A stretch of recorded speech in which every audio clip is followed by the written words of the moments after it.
Hey guys, My Basement Reviews here, and I'm here with my December update video.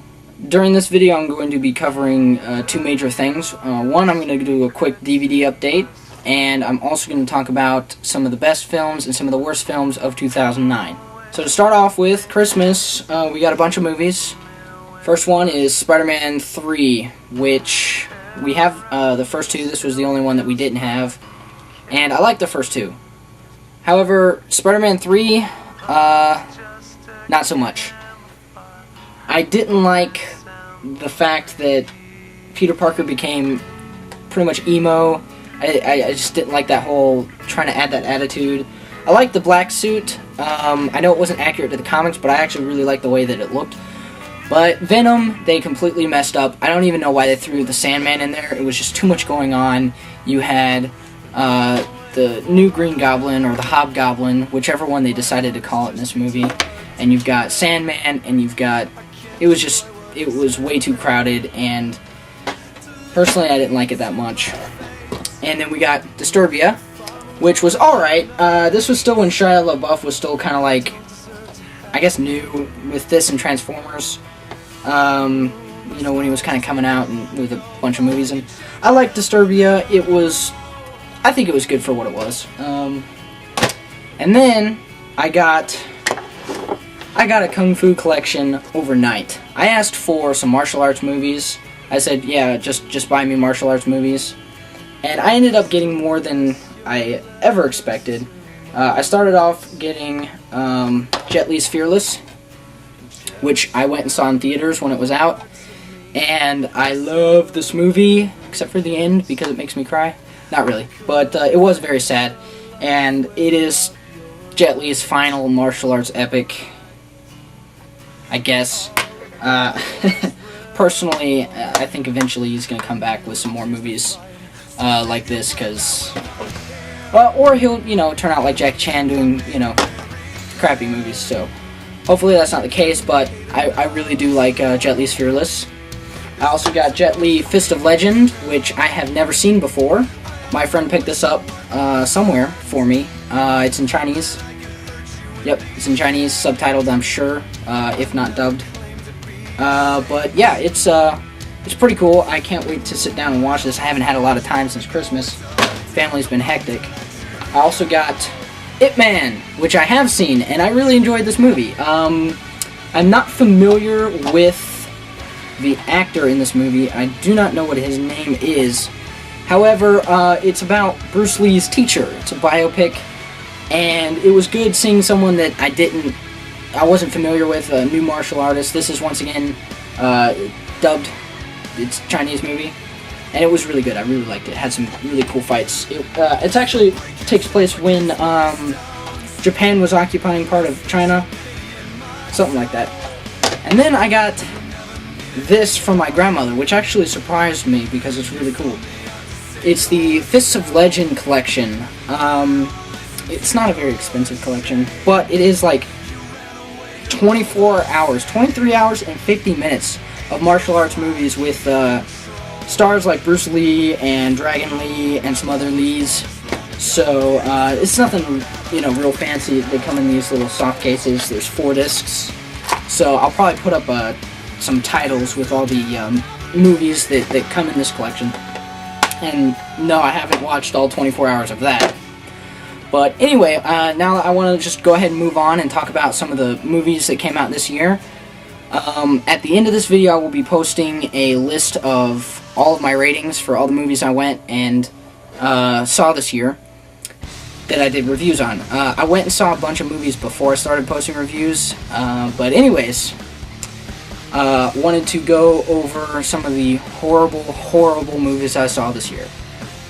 Starting with number 4, for worst, I suppose, was The Final Destination, or Final Destination 4, whatever you want to call it. I thought it would be kind of fun to go see it in 3D, but it was so god-awful, the 3D didn't even really help. And they tried to even make a twist for the franchise, and the only twist they did is they were going to tell you how that person was going to die before they died. So you see a vision of it happening, and then it happening. So, horrible movie. Number 3, G.I. Joe Rise of Cobra. Ugh. God. That was a 2-hour movie, just waste of my time. I swear to God, that was absolutely horrible. Action movies have gotten so cheap now. It was disgusting. And it wasn't like it was cheaply made. It's just, well, I mean, it was cheaply made, but they spent a lot of money. I don't know. I absolutely hated G.I. Joe Rise of Cobra. A lot of you really hated it, and wasted my time. Number 2. Halloween 2. I liked Rob Zombie's first remake, but Halloween 2, I couldn't even sit through it. I don't know what Rob Zombie's issue is, but I see Halloween 2 as a disgrace to the entire franchise. I didn't like Halloween 2 at all. They turned Michael Myers into a big, dumb, homeless guy with a beard. Michael Myers with a beard. Okay, Rob Zombie. Whatever. And my number 1 least favorite movie of 2009, which I actually did not do a movie review on. It's part of the reason why I decided to start posting videos, and that would be Dragon Ball Evolution. This was the worst movie I may have possibly seen in my entire life. Might be because I'm an actual fan of the show Dragon Ball and Dragon Ball Z, but this adaptation of that franchise was disgusting. If you've seen Dragon Ball Evolution and you've never watched an episode of Dragon Ball or Dragon Ball Z in your life, it's not like that. Just, I can't even begin to describe. I could talk 20 minutes about how bad that movie was. But anyway, let's move on to the top 5 films of 2009, in my opinion. Number 5 being Paranormal Activity. Okay, so I really like Paranormal Activity.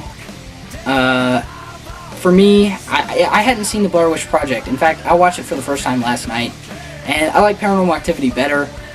I like the mockumentary style. I like the attempt to make it realistic, and when you're sitting there going, "Oh my God, this is pretty realistic." I thought it was really realistic. As you can see, Halloween 2 being a bigger budget horror movie compared to Paranormal Activity, I have a lot of respect for Paranormal Activity. I mean, 15 grand, and they made something that made more money than the Saw franchise, which is like, they're the Mac Daddy of the horror franchise. So I really like Paranormal Activity. It comes out on DVD, I think the 29th. So my friend's gonna pick that up, and I can't wait for it. Number 4, Zombieland. I really like the zombie apocalypse scenario with a comedy twist. I like Shaun of the Dead, and I thought Zombieland was really good. I thought it was hilarious. Best cameo of the year. Have to say it.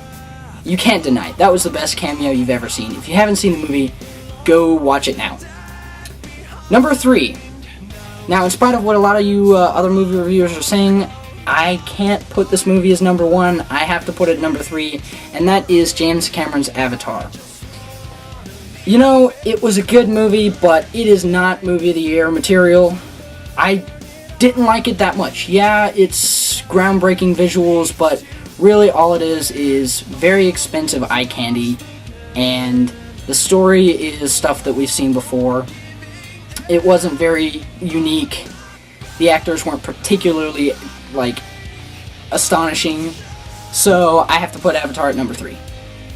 Number 2, I have Quentin Tarantino's Inglourious Basterds. That was a good movie. And if you haven't seen it, you don't know what you're missing out. I haven't gotten the DVD yet. I can't wait to get it. I gotta save my money. Inglourious Basterds was phenomenal. I absolutely love that movie. And I have to say that Christoph Walken has got to win something. Best Actor of the Year. That's the best performance I've seen. Phenomenal. Love the movie. Absolutely amazing. So now it's time for my number 1 favorite movie of the year. And I'm probably gonna get a lot of stuff about this because I'm a little bit biased. My number 1 favorite movie of the year was Star Trek. Yeah, I know. I was already a fan of Star Trek before, and I'm not talking Next Generation. My dad's got the whole original series, Season 1, all of the old movies. I was definitely Wrath of Khan. That was my movie, and I think this Star Trek was almost as good as Wrath of Khan. I was already a J.J. Abrams fan as well. I love Fringe, I love Lost, I loved Cloverfield. And so this movie was everything that I wanted in a movie. So anyways, I'm going to throw on a title with all of my ratings for the year, and I hope everyone has a Happy New Year's. Thanks for watching.